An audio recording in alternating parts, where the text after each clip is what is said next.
तो चलिए आगे बढ़ते हैं इस वीडियो के टॉपिक के ऊपर। इसके पहले भी कुछ वीडियोस मैं पब्लिश कर चुका हूँ। वो वीडियोस अगर अब तक आपने नहीं देखे तो आप चाहिए तो हमारे चैनल के वीडियो सेक्शन में जाकर उन वीडियोस को देख सकते हो। तो यहाँ पर हम डिस्कशन करने वाले एनबीसीसी इंडिया लिमिटेड, इस कंपनी के शेयर के बारे में। 94 रुपीज के आसपास की क्लोजिंग है। फ्लैट पॉजिटिव क्लोजिंग इस स्टॉक में प्रीवियस ट्रेडिंग डे में हमको देखने को मिल चुकी है। इसका इंट्राडे का स्टॉक का पैटर्न देखोगे प्रीवियस ट्रेडिंग डे का, तो ठीक ठाक आप मोमेंटम देखने को मिल रहा है। लोअर लेवल से अच्छी खासी रिकवरी स्टॉक में आते भी हमको देखने को मिली है। ओवरऑल जब तक बात करें इस कंपनी के या स्टॉक के लॉन्ग टर्म के पैटर्न की, तो लॉन्ग टर्म का पैटर्न देखो काफी वॉलेटिलिटी वाला हमको देखने को मिल रहा है। 2012-13 के आसपास अभी का जो एडजस्टेड प्राइस जो भी है 4 रुपए के आसपास था। 2014 के करीब स्टॉक का प्राइस 6 रुपए के करीब था। उसके बाद देखिए स्टॉक अराउंड 90 रुपए के आसपास चला गया था। वहां से काफी बड़ी गिरावट होते होते स्टॉक फिर से 10 रुपए के काफी करीब आ गया था। फिर थोड़ी तेजी आई, स्टॉक फिर से 35-40 के आसपास चला गया। फिर से गिर गिर के आप देख सकते हो 20 रुपए के आसपास आ गया। और उसके बाद अराउंड ऊपर की तरफ 130-140 के आसपास भी स्टॉक चला गया था। इन शॉर्ट इस स्टॉक में लॉन्ग टर्म में काफी ज्यादा वॉलेटिलिटी लगातार हमको देखने को मिली है। तो कहीं ना कहीं लॉन्ग टर्म प्लेयर अगर कोई स्टॉक के ऊपर फोकस कर रहा है, स्टॉक में बड़े बड़े स्विंग्स पहले भी आते रहे कई बार, ये बात भी हमको यहाँ पर पता होनी चाहिए। तो अब चलिए आगे बढ़ते हैं और देखते हैं कि एनबीसीसी इंडिया के बारे में कौन सी अभी बहुत बड़ी खबर मार्केट में एक्टिवेट हो चुकी है, जिसके कारण ये वाला शेयर सोमवार को भी बहुत ज्यादा बाजार के फोकस में बना रह सकता है। तो देखिए एनबीसीसी इंडिया की अगर हम बात करें तो इस कंपनी को एक नहीं बल्कि दो नए डोमेस्टिक ऑर्डर रिसीव हो चुके हैं, जिसका जो टोटल वर्थ है वो 108.85, मतलब राउंड नंबर लेके चले तो 109 करोड़ के करीब के आसपास के दो डोमेस्टिक बड़े वाले ऑर्डर इस कंपनी के मिले हुए हैं। मतलब दोनों ऑर्डर का मिलाकर 109 करोड़ है। इस बात को यहाँ पर आप ध्यान में रखें। ये सारी की सारी इन्फॉर्मेशन फ्राइडे को जब मार्केट बंद हुआ उसके बाद रात को आई थी। तो कहीं ना कहीं इसका इम्पैक्ट ऑब्वियस सी बात है शनिवार रविवार को तो होगा नहीं, जब बाजार खुलेगा तभी होगा, यानी सोमवार को। तो सबसे पहले जो पहला ऑर्डर है उसको थोड़ा सिंपल वे से समझ लेते हैं। तो ओडिशा का हॉस्टल प्रोजेक्ट का पहला ऑर्डर इनको मिला है। इस ऑर्डर का जो वैल्यू है वो 88.43 करोड़ का आपको नजर आएगा। तो ये जो क्लाइंट है ये कौन है? Directorate of technical education and training Odisha, ये इनके क्लाइंट आपको देखने को मिलेंगे। और एनबीसीसी इसमें क्या करेगी? तो एनबीसीसी इसमें बॉयज और गर्ल्स का जो हॉस्टल है उसको बनाने का काम करेगी अलग अलग लोकेशंस में ओडिशा के। तो ये इनका पहला ऑर्डर देखने को मिलेगा जो 88.43 करोड़ का नजर आ रहा है। इसमें जो दूसरा ऑर्डर इस कंपनी को मिला हुआ है ये श्रीनगर का लैब का प्रोजेक्ट का बारे में, जिसमें अराउंड 20.5 करोड़ का ये ऑर्डर बताया जा रहा है। और इस पर्टिकुलर ऑर्डर में इनके जो क्लाइंट है वो नेशनल हॉर्टिकल्चरल बोर्ड, ये क्लाइंट आपको देखने को मिलेंगे। और इस ऑर्डर में एनबीसीसी एक्चुअली कंस्ट्रक्शन करेगी क्लीन प्लांट सेंटर लैब का। और जो ऑफिस बिल्डिंग है ICAR central institute of temperate horticulture Srinagar का, इसका पर्टिकुलर कामकाज ये कंपनी करती हुई नजर आएगी। तो ओवरऑल देखा जाए दोनों के दोनों ऑर्डर कहीं ना कहीं काफी अच्छे खास इस कंपनी को मिले हुए हैं। और कंपनी का एक्सपर्टीज इसी पर्टिकुलर आप कैटेगरी में मान के चलिए पिछले कई सालों से काफी तगड़ा हमको देखने को मिल रहा है। तो कहीं ना कहीं ये ऑब्वियस सी बात है इस कंपनी के लिए बहुत ही अच्छी और पॉजिटिव खबर यहाँ पर मानी जा सकती है। कंपनी के जब तक स्टेटमेंट की बात करें ऑर्डर मिलने के बाद, तो देखिए दोनों ऑर्डर कंपनी का जो रेगुलर बिजनेस ऑपरेशन है उसी कैटेगरी का हिस्सा आपको नजर आएगा। दोनों के दोनों कॉन्ट्रैक्ट्स डोमेस्टिक ऑर्डर है, ये बात भी हमको यहाँ पर क्लियर हो चुकी है।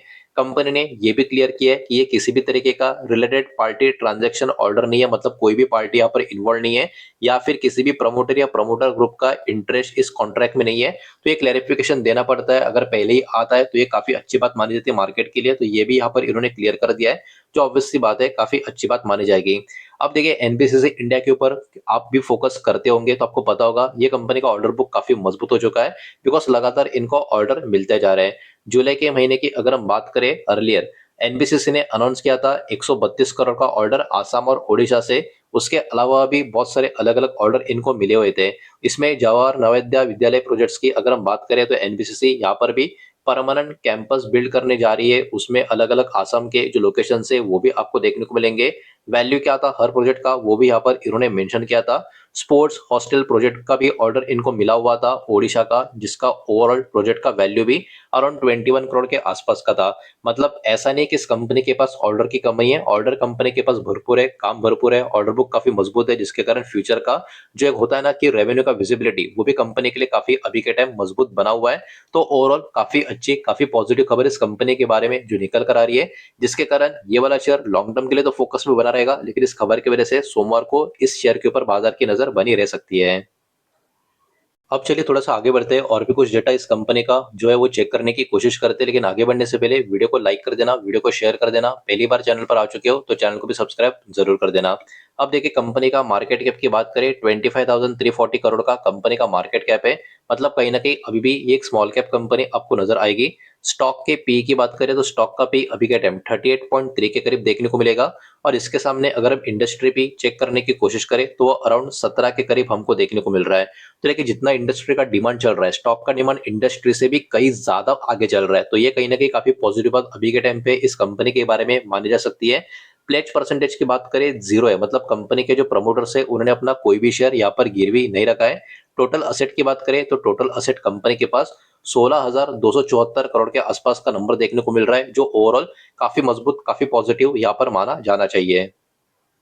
अब थोड़ा सा आगे बढ़ते हैं और चेक कर लेते हैं इस कंपनी का प्रॉफिट एंड लॉस का स्टेटमेंट। कंसोलिडेटेड फिगर चेक करेंगे, जो भी नंबर होंगे यहाँ पर करोड़ में होने वाले हैं। और पिछले कुछ सालों का जो डेटा अवेलेबल है वही हम चेक करेंगे। तो 2023, 2024, 2025 और 2026 ये 4 साल का फाइनेंशियल ईयर का डेटा यहाँ पर हम चेक करने वाले हैं। तो देखिए कंपनी का 4 साल पहले नेट प्रॉफिट कितना था, 278 करोड़ के आसपास का। अगले साल 414, फिर 557, फिर 742 करोड़। इसका मतलब क्या?